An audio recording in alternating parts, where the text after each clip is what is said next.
friends, participants, press. It's an honor to be here to speak a few words on the International Cooperative Alliance, already introduced. And I would like to thank you in particular, Mr. Santosh Shukran, for organizing it. The Alliance was born because of the fact that the cooperative enterprise as a model became so successful and so dominant in many countries that leaders of that movement decided to build a global conference, a global association. And the International Cooperative Alliance therefore was born, constituted in 1895 as one of the first few non-profit global organizations in the world. And the organization advanced into the 20th century, being a resilient player in the First World War, very much so in the Second World War, and it also co-founded the United Nations afterwards. And who knows World War? My friends from the media, representatives from the ICA, other cooperatives, Ministry of Cooperation, and dear friends.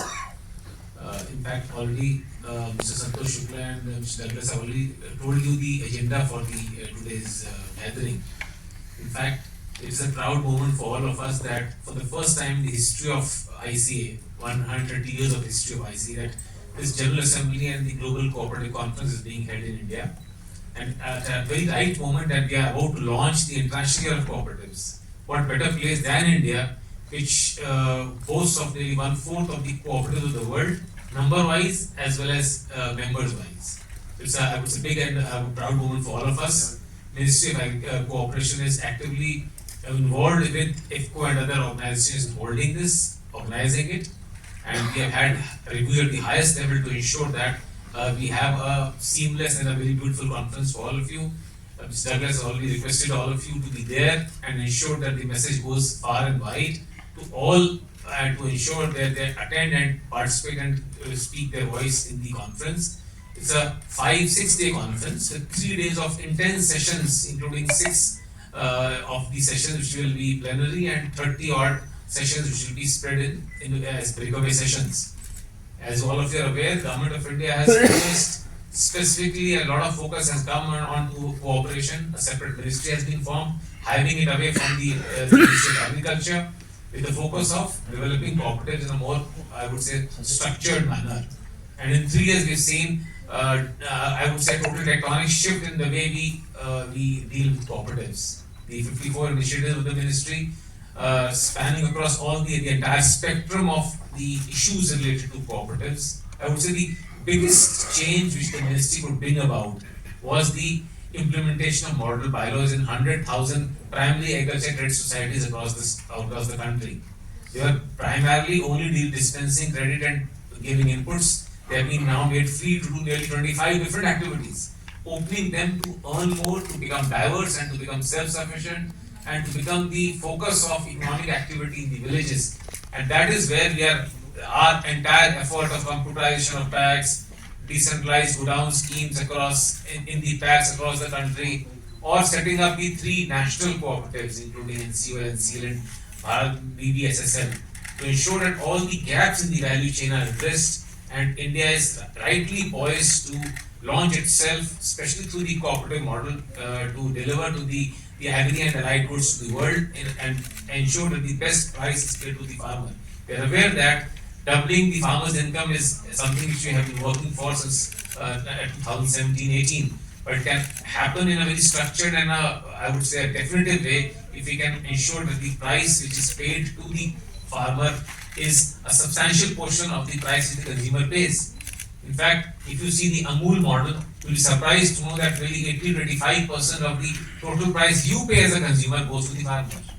Nowhere else in the world except cooperatives can deliver this. If you see the dairy model across the world, it's a 33% exercise, 33% to the producer, 33% to the processor, 33% to the marketer. But here, 85% goes to the consumer, to the producer. Is something which is, I would say, amazing model. That is the way to move forward. We are all aware that we have very small land holdings in the country, nearly 1 to 1.1 hectare per person, per family, per farm family. And the only way is to collectivize by way of pooling land, pooling resources, pooling ideas, pooling our, I would say, all the resources available to us, including finances, to move together and leveraging economies of scale. So this has happened for years together now, more than 100 years in India through cooperatives. There are other collectives as well which are now being subsumed into cooperatives, including your FPO movement, your SSG movement. There are ways of moving forward, and India is now poised to leverage the advantage of collectives, and nothing better than cooperatives. And it is right time that all of us stand together and appreciate the effort made by all the cooperatives, nearly 300 million members of cooperatives across the country, to make this happen and to give strength and, I would say, vibrancy to the cooperative movement. The ministry is totally aligned with the organizational part of this conference, and we are sure that we will put our best foot forward. And we also requested at the highest level that participation may happen, and we are looking forward to confirmation from other top dignitaries as well. So all in all, I would say an exciting time ahead, especially next 2 months. We should look forward to a great conference in Bharat Mandapa, which is the iconic venue in Delhi for holding the conference. Thank you very much. Opedan, where all the youth is participating in different activities, and there is a special package for them.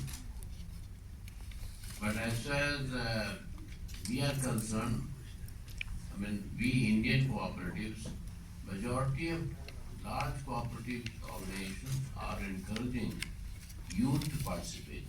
Of course, IFCO is more concentrated into the villages. So IFCO may not have those many members from youth to be there. But banks, for example, cooperative banks, they are attracting youth. Another fisheries cooperative, they are attracting those smaller Tier B, Tier C cities. Like that it is. So basically, idea is that now government is also thinking of bringing a cooperative university. And there are many other activities which